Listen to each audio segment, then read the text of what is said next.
the expense of our soul.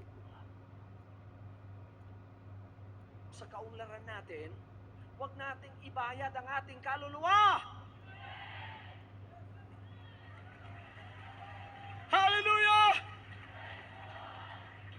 Kaluluwa ko, bahala ka na. Ewan ko ang aking aasikaso.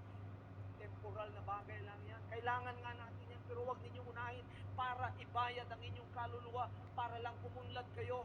Ang iba, mga kapatid, they have sold their daughters to prostitution so that they could earn these material things of this world. Biro ninyo, anak mong dalaga